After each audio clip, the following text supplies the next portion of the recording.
So we've had new updates on the 8 Passengers Ruby Franke situation. Pre-trial has started, so we've had coverage where we can see all the family going to court, which further sheds light on this damning case, and quite frankly, some of the stuff in this is shocking. We've also had mental footage via a police body cam that has been released very recently from the day they located the children that weren't found at the time, which then correlates with the arrest of Pam Bodtcher. We have a lot to cover here, so let me tell you about it. So hello everyone, I'm Jake Baz, welcome back, and today we're going to be covering updates on the Ruby Franke 8 Passengers situation. I'm going to continue covering this case and shedding light into it, so if you are interested in that, please do subscribe. So quite frankly, initially I thought because of the closed court that we're going to be having, and the closed court is because of the minors that are in the case, all of the children that don't want to be obviously shown or heard any of the sensitive information that goes on in this court proceeding. I thought that it was going to be quite tighter, like the whole operation would be quite tighter, and that we wouldn't get much more information feeding through. But to be honest, that doesn't seem to be the case, and I believe that might be the case as maybe the court wants to make an example of them, of this YouTube family. If Ruby Franke's situation has brought you more so to YouTube and you don't really know the ins and outs of the past of YouTube, there has been a multitude of different YouTube channels which have this sort of kids family friendly sort of vibe to them, which has gone on for years, and they've always been around. Ruby Franke definitely wasn't the first to do it, and it kind of became a thing of where this sort of outrage and this stupidity sells, to a point where we have had in the case for like channels having their kids taken off them because of the situations they have put them in their videos. This has happened before and it will happen again, and obviously it's happening in this case. But this is what I mean in that I think they're going to try and make an example because of this outrage that sells.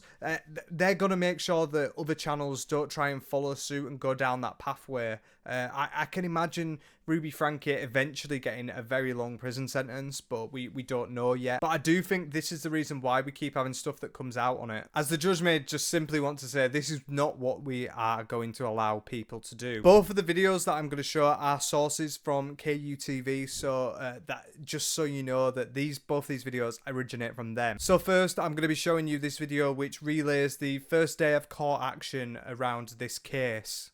Members of the 8 Passengers YouTube family appeared in court today. This is them walking into the courthouse. It's just the latest step in a child welfare case stemming from the arrest of wife and mother Ruby Franke, who is accused of child abuse. Just worth noting as well how he's trying to look like a mob boss. I don't know why he's suited and booted in that way with the sunglasses. Does he think he's Steven Seagal? What's going on here? Kevin Franke and his 2 adult children entered the courtroom with their attorneys today as Ruby Franke was transported from Washington County to attend the hearing. Yeah, the Frankes were inside this courthouse for about 2 hours this morning. Our cameras were rolling when Kevin Franke, his 2 adult children, and their attorneys arrived here, and then when they left. They declined to comment as they walked by. So obviously, like I said, it's a closed court. So even though that Ruby Franke has gone over here and there is this whole proceeding, there's been nothing that's come out, and also they're restricting the press, which I mean kind of has two things to it, because it is one, the right thing that should happen in consideration of the children, but also to fully restrict the press and not even know what is going on within the doors. It seems a little bit shit. Now, we don't know what happened inside today's hearing. That's because the judge has closed it to the public, citing intense coverage and the need to protect the privacy of the 4 minor Franke children. Those involved in the case are also forbidden from discussing details with reporters or posting them to social media. Surely there is some way that they can come to some sort of collective action and actually release some form of statement that can sort of rebuke anything that's going on and dispel any rumours. Because this case is so public, although it needs to be a closed court, there needs to be things that are filtered out and brought to the public's attention. As we're talking about a millionaire and a massive family which have been in the public eye for so many years, I know it's nothing similar to like a Amber Heard sort of court situation, but it's a lot darker. But we need at least some moniker of like updates. Recently, Washington County's Purgatory Correctional Facility made some changes regarding their inmates and the information available to the public. Well, in their online inmate log, you can no longer see which part of the jail the inmate is located in. For example, we knew when Ruby Franke and Jodi Hildebrandt were moved to a medical facility versus a normal holding cell. That information is no longer public. And that's very, very weird to me. That is so weird. Why would they hide the fact of where she is in a certain facility? What is the actual need for that? What's anyone going to benefit from that happening? She's in a jail cell, so it's obvious that they know that she's somewhere in there. So the idea that they're not giving public tracking of this, I don't understand what you're trying to achieve. According to the sheriff's office, who declined to do an interview with us on this, they were already looking into this page on their website before Franke and Hildebrandt were in the jail. However, it expedited once the information was shared on some YouTube channels that exposed how vulnerable this information could leave the facility. Overall, they say this information was previously available and was a significant security issue for the inmates and the facility as a whole. Now, that is an absolutely mental statement. The idea that people knowing where she is in a jail is going to put the jail in jeopardy because a couple of people, including myself, are covering this on YouTube. What are they actually going to achieve by doing this, by hiding anything like this? I don't understand. And what have YouTubers done that is either wrong that would lead to something like this, or what? But the actual statement is conflicting in itself, because it's saying that, it's potentially suggesting that, this has happened because of an error, but then they're also blaming the fact that YouTubers are covering it. So why does a YouTuber covering it make it any different to a news report site covering it? Obviously, there is no difference. Maybe it's a little bit more technical on a normal like news page, but like what does doing this change at all? It changes nothing. And I mean, obviously there's going to be loads of YouTubers covering this because this is a case that stemmed from YouTube. This entire thing is a thing because of YouTube, because of the YouTube channel of Ruby Franke. So I don't understand how like her moving to get some meds at a medical facility and then coming back, how that is going to influence anything. That's not even really a talking point. It's just sort of a visibility thing. So the police that are doing all this weird stuff in the background that seems very odd, I just don't know why they're protecting her in a sense, in that sort of sense. We're not doing anything to harm that sort of thing. And when you realise that the police have been very suspicious in Utah because of the connections that they have to the church during this entire case, how could Washington police doing the exact same thing by trying to censor documents, how could that bring any sort of like less scrutiny to not only the police but the actual handling of the situation? And like, do we have a case of collusion? Are the police colluding with each other here? It just seems very, very timely. People don't tend to break into prisons. Maybe it's for the fact of her. Maybe that's the security thing, but it's sounding to me from the statements of the sheriffs that it's kind of a security thing about the actual like inside of the cell, as in like people breaking in, as opposed to people within the actual cells. So I don't get it at all. I don't. But that's all we're going to talk about that one. It's close court, so it's going to be hard for us to get anything, but there still has been information that's been leaking.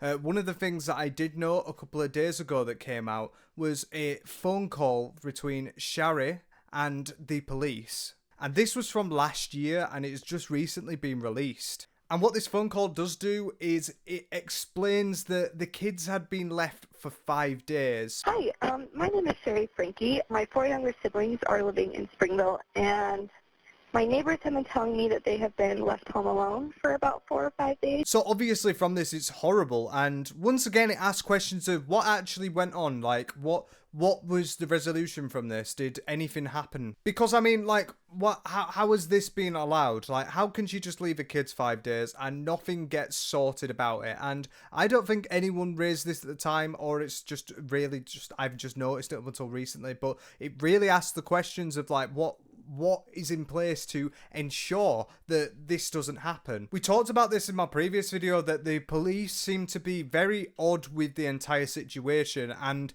there's been multiple phone calls to the police, multiple welfare checks, and nothing has come out of it. And I stated, I potentially suggested that this is to do with the close-knit church and police in Utah, well, Salt Lake City. And this phone call is obviously shocking, so it does put even more credence to that idea. And then when you also double it with Kevin Franke, and when he tried to press charges on his daughter because of the fact that she had gone into the house quite a couple of weeks ago, we also covered that. It makes a lot of sense as to why he fought this and why she has been fully kicked out of the family, essentially. It's because she was probably one of the first as an adult that actually rose a finger and was like, well, what is going on here? Hello, someone listen to me. It's very obvious that Shari does actually care about all of her family, well, at least her siblings. And like I said with the Kevin Franke stuff, the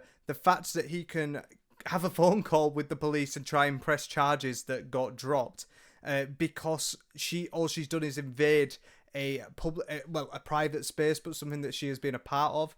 It's probably to do with the fact that previously last year there was this thing that happened which caused the entire family to kind of drop out with her. It also makes me question, to what extent is Kevin Franke going to be investigated into during this entire trial, because obviously it's going to go through all the past, and as we've seen, this sort of misbehaviour around their children has not been going on for 1 year or 2 years. It's been very extreme in the past year or so because of Jodi Hildebrandt, but it hasn't been going on for ages. It's been going on for ages. And potentially the biggest reason for him to snap around all of these documents that potentially could have been nicked and Shari could have looked into is because he thought, oh, well, Shari already called the police on us. She's taken a load of information and it pretty much seems like it's going to incriminate me. We already said that we think this information will incriminate him, but I mean, it's even further proof that he just snapped instantly around it. And this phone call only shows how this entire fallout started to happen. Yeah, that's crazy. Absolutely crazy. So next I'm going to be showing you the body cam footage that was released by police a couple of days ago, which is another thing which has just slowly trickled down, where Pam Bodtcher was placed in handcuffs because of the way that she responded to police, because of this house raid when they finally found the children. And obviously Pam Bodtcher is part of the Connections site, and she has been a very close ally of everyone involved in this situation for quite some time, which kind of explains why she would potentially have the children. How's it going? Good. I'm Officer Hawkins, sir. I'm looking for Pam.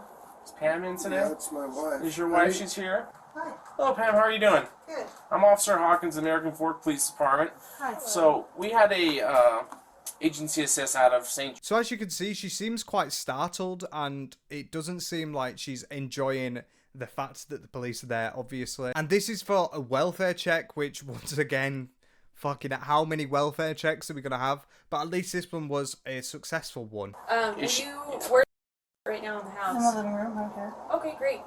We're gonna have both of you come out here then.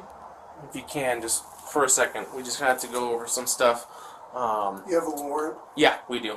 And straight away you have the husband in the household saying, do you have a warrant? Like, to speak to us. So, I don't know. I've never had a warrant to speak to someone unless you think that there's something deeper as per a reasoning. Seems like they knew why they were there. Let me see it, please. So, it's in my car, but right now, my concern is... Will you just tell him you're alright? Well, we have to physically see her. I know, obviously, the child can't come out and say that I'm just alright. It seems that very, very weird that they were trying to bat it off as, oh, she's in the next room, just say you're okay. Like, that is not going to prove anything. Getting a child to say, I'm okay, like, that's not going to do fucking anything. I can't believe how stupid they think the police are. You have a warrant from my house? Specifically for you. For you and the child. Yeah. Just gonna place you temporarily under Wait, arrest. Okay? I'll explain to you that. I'll explain to What are you guys doing? I've explained this already. I'm being as courteous as I can. Okay, well, I'm gonna call an attorney. And I don't know why she's pretending to be so startled at the fact that it's for her. We're considering everything that's gone on. It makes a lot of sense. What do I have to do with it? Why am I like this when haven't resisted or anything? Because I have to detain you momentarily until I figure out what charges are gonna go with that. So like I said, we were requested by another agency to locate you and detain you temporarily under a warrant to figure out what it is. He's right there, which means you had her. That makes sense? Yeah, she comes over to my house all the time. So to deflect it with, oh, she comes over all the time, like the just trying to bat off the idea that, well, you are being detained right now. It's ridiculous to me. Obviously, this whole connections group, it's just so weird. It's so weird. It's so out of pocket. I've never heard of anything that's so odd. And this is the thing with this entire situation and why I want to keep covering it. It's just mental. The entire thing all the way through. It's this very weird, like cultish sort of group that has. It's brought out all these terrible values within people, and it happens a lot, and it's kept going, and it's only recently that this has all fallen down. And once again, it asks the question of, well, if this is only stopped now, what happened in the past that we don't know? How is that ever going to come out? What are we going to find out? Because of the closed case, it might be really hard, but like, what about the past? When you picked her up, what was the case? Did somebody ask you to pick her up, or did you just pick her up? What was going on? Well, I'm having guests coming, and she came and did some cleaning for me. And the thing that I didn't even mention as well at the start is that, oh, she came over to clean. Why are you bringing a child over to clean your house? Like, what kind of level of house is this? You get a cleaner. Why a child? And yeah, she comes around all the time and she does these sort of tasks, these menial tasks for you all the time. That's not right unless she's getting paid, and I'm almost certain that she isn't getting paid. So like, what is Ruby's kids just sort of like? Does she loan them out to people so they can do laborious tasks and then come back to her to then get abused? What kind of arrangement is this? And if someone came up to my door and asked, oh, we want to check that the children are okay, instead of trying to obfuscate it and be like, oh yeah, can she just shout? I'd never do that. The child will come straight there and everything will be ironed out in front of them. But they kind of had to be coerced into actually doing it. To me, this is incredible and just a little clue in this entire fallout of the situation that paints Ruby Franke as a horrible person that we don't even know the extent of what kind of levers that she pulled to the type of depths that she will get to with her children. I can only feel sorry for them, and I'm glad that they're in fine hands now. But they will forever be tainted by this. So I'm also going to show you quickly something that Jessi had said in a newspaper about a month ago, because it only bolsters this body cam footage that has just come out. So just to refresh your memory, there are 3 people in this whole connections triangle. So there is Pam, there is Ruby, and there is Jodi. And Jessi, who we're going to be talking about, who talks about this now, is Jodi's daughter. Jessi states that Pam Bodtcher, when I was living with Jodi, was around. She was Jodi's best friend. I didn't realise that she was connected in this. I mean, I have very strong feelings towards Pam because of not what she was directly applying abuse. Like, she wasn't actually involved. She was like one of the people who was constantly surveying the surveillance report back to Jodi. So Jessi said at the time that Pam didn't do anything around the actual abuse of her specifically, but obviously, as we've come to find out, that Ruby Franke has turned it up a notch, so potentially this whole operation has just got more extreme and extreme over time, that has led to this sort of thing where you've got children going around to houses doing errands for them. It's ridiculous. It's so annoying. Jessi also said that Pam was always at the house. So obviously they have a very close connection, if you'll pan the pun, around Pam and Jodi. But also what really caught me was the word surveying. Surveying? What does that actually even mean? She was surveying around this whole operation they had going on, and then at the same time, why would Jessi say that Pam had no involvement and she has very strong feelings to her if it's the case that Pam is very closely involved with this entire operation, because surely that would be a bit of an oxymoron. Just the word surveying, I think it needs to be looked into. Like, if anyone has seen this word around this entire case, please do tell me, because I don't really understand the dynamic of that. Like, what does surveying mean? Because to me, the idea of surveying in this sort of scenario would be making sure that they are not being tracked by anyone, which obviously would mean that she would be the dirty work of the entire operation, scrubbing clean documents, making sure that everything goes as planned. But yeah, to me, this entire thing is so weird. So with all these three things, what have we actually learned? We've learned that not only the connections goes deeper and deeper, and we can only think of what is going to go on behind those doors when the actual court date does actually start, because this was a pre-trial. We learned that Pam likes to play dumb, and also that she likes to have the children come round, in her own words, very often, to come and clean up the house and do errands, which also makes you think, what else are they using the children for? And what does this operation even entail?